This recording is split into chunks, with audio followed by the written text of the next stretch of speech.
Shalom. 1 Petrus 4 ayat 10. Saya bacakan. Tak bisa. Harus dengan mata. 1 Petrus 4 ayat 10. Layanilah seorang akan yang lain sesuai dengan karunia yang telah diperoleh tiap-tiap orang sebagai pengelola yang baik dari berbagai anugerah Allah. Saya baca dengan mata, bukan dengan jari. Saudaraku, bukankah kita mengetahui bahwa setiap anggota jemaat seharusnya tidak akan menganggurkan atau menguburkan karunia rohani dengan cara melayani bukan berdasarkan karunia rohani yang diterimanya. Kita kan tahu bahwa Roh Kudus oleh mengetahui kebutuhan jemaat memberikan karunia-karunia rohani yang berbeda kepada tiap-tiap anggota jemaat untuk memenuhi kebutuhan jemaat tersebut. 1 Korintus 12 ayat 11. Tetapi semuanya ini dikerjakan oleh Roh yang satu dan yang sama. Perhatikan, yang memberikan karunia kepada tiap-tiap orang secara khusus seperti yang dikehendakinya. Nah, jika masing-masing anggota tidak melayani berdasarkan karunia rohani yang diberikan itu, maka itu sama saja dengan tidak melayani sesuai dengan kehendak Allah. Saudara-saudari, firman Allah dalam 1 Petrus 4 ayat 10 tadi menegaskan bahwa setiap anggota jemaat sudah menerima karunia rohani dari Roh Kudus. Sah. Karunia itu bukan untuk disimpan tentu saja, apalagi dianggurkan, tetapi untuk dipakai melayani sesuai kehendak Allah. Mari kita bayangkan sebuah tubuh atau tubuh kita ini. Mata tidak bisa berkata, karena saya bukan tangan, saya tidak berguna. Demikian juga tangan tidak bisa berkata, karena saya bukan kaki, saya tidak penting. Nah, jika setiap anggota tubuh bekerja sesuai fungsinya, tubuh akan sehat, saudara-saudara. Tetapi bila satu bagian tidak bekerja sebagaimana mestinya, seluruh tubuh akan terganggu. Jadi demikian juga dengan jemaat Kristus. Kan Roh Kudus ini mengetahui kebutuhan jemaat. Apa permasalahan dalam jemaat itu?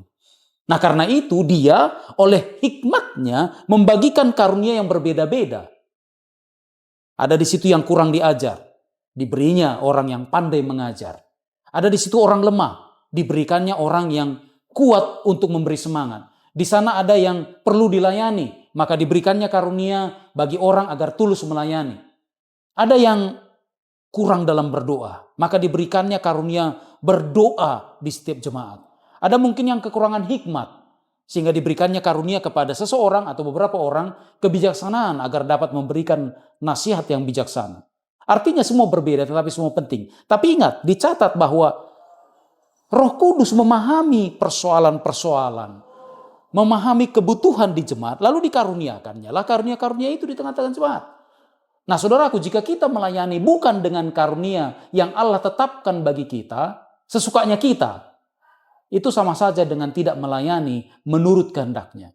Sama seperti seseorang yang mungkin diberikan alat musik biola, tetapi dengan baunya itu, dengan dengan alat geseknya itu, dia memilih untuk menggunakannya menjadi memukul drum. Hasilnya bukan harmoni, melainkan kekacauan, bukan? Nah, maka dari itu, mari kita renungkan. Dalam refleksi kita, mari kita renungkan. Apakah saya sudah melayani sesuai dengan karunia rohani yang Roh Kudus percayakan? Atau kita masih menganggurkannya? Apakah saya sudah melayani dan memaksakan diri untuk terus melayani meskipun saya tahu jelas, orang juga bilang kepada kita bahwa itu bukan berdasarkan karunia yang saya terima dari Roh Kudus. Hari ini suara sabda Allah mengingatkan kita, jangan menolak anugerahnya. Jangan mengubur karunia itu. Gantinya pakailah dengan setia. Mengapa? Karena melalui karunia-karunia itulah kebutuhan jemaat dipenuhi dan misi Allah diselesaikan. Kiranya Roh Kudus menolong kita semua untuk menjadi pengurus yang baik dari kasih karunia Allah. Demikian reflection for today. Amin.